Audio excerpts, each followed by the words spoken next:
अफगानिस्तान की सरजमी पर तालिबान का कब्जा होते ही हिंदुस्तान में अलग ही खुशी कुछ लोगों के चेहरों पर देखने को मिल रही है। देश में कई लोगों के दिल में आतंकवादी संगठन तालिबान के प्रति प्रेम उजागर होने लगा है, जिसका नजारा कुछ लोगों के वक्तव्य में देखने को भी मिल रहा है। अक्सर अपनी आपत्तिजनक टिप्पणियों के चलते विवादों में घिरे रहने वाले समाजवादी पार्टी से सांसद शफीकुर रहमान एक बार फिर इन दिनों चर्चे में आ गए हैं। दरअसल सपा सांसद को बोलते बोलते कुछ अनाधिकृत चीजें बोलने की आदत है, जिसका प्रदर्शन उन्होंने मंगलवार को किया भी। संभल से सांसद शफीकुर रहमान ने स्वतंत्रता सेनानियों की तुलना तालिबान से कर दी है, जिसके बाद उनकी मुश्किलें बढ़ गई हैं।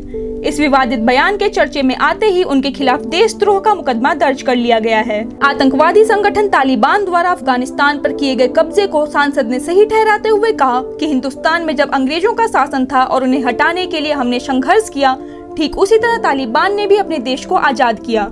इसके अलावा उन्होंने तालिबान की तारीफ करते हुए कहा कि इस संगठन ने रूस, अमेरिका जैसे ताकतवर मुल्कों को अपने देश में ठहरने नहीं दिया। खैर, सपा सांसद यह भूल गए हैं कि राज्य में सरकार भारतीय जनता पार्टी की है, जिसको उनकी यह टिप्पणी काफी नागवार गुजरने वाली है। ठीक ऐसा ही हुआ शफीकुर रहमान के इस विवादित बयान पर। भारतीय जनता पार्टी ने कड़ा रुख अपनाते हुए सपा सांसद से सार्वजनिक तौर पर माफी मांगने की मांग की है। वहीं राज्य के मुख्यमंत्री योगी आदित्यनाथ और उप मुख्यमंत्री केशव प्रसाद मौर्य ने सपा सांसद द्वारा कही गई बात की आलोचना की है। सीएम योगी ने कहा, मैं एक पार्टी के सांसद का वक्तव्य सुन रहा था, वह तालिबान का बड़ी बेशर्मी के साथ समर्थन कर रहे थे, यानी उनके बर्बर कृत्यों का समर्थन कर रहे थे।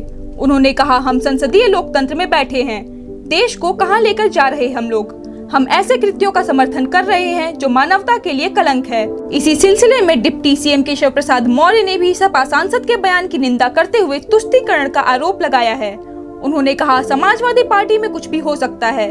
कुछ ऐसे लोग हैं जो जनगण मन नहीं गा सकते, कुछ तालिबान के समर्थक भी हो सकते हैं, कुछ अन्य लोग पुलिस द्वारा आतंकवादियों की गिरफ्तारी पर आरोप लगा सकते हैं। यह तुष्टीकरण है। मामले के तूल पकड़ते ही संभल जिला प्रशासन ने सपा सांसद के खिलाफ सुसंगत धाराओं में मुकदमा दर्ज कर लिया है।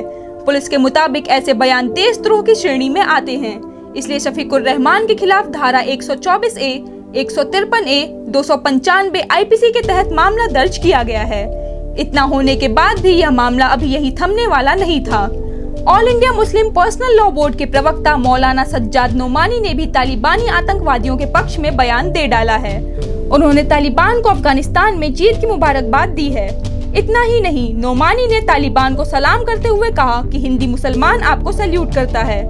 नोमानी के इस बयान के बाद विवाद बढ़ गया है। सोशल मीडिया पर उनकी काफी आलोचना हो रही है। इसी बीच यूपी बीजेपी के अध्यक्ष स्वतंत्र देव सिंह ने तालिबानियों का समर्थन करने वालों को खुली चुनौती दे डाली है।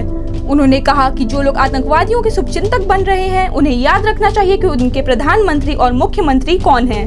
वहीं all India Muslim personal law board ने मौलाना सज्जाद नोमानी के बयान से पल्ला झाड़ते हुए साफ किया कि all India Muslim personal law board ने तालिबान और अफगानिस्तान की राजनीतिक स्थिति पर कोई टिप्पणी नहीं की है।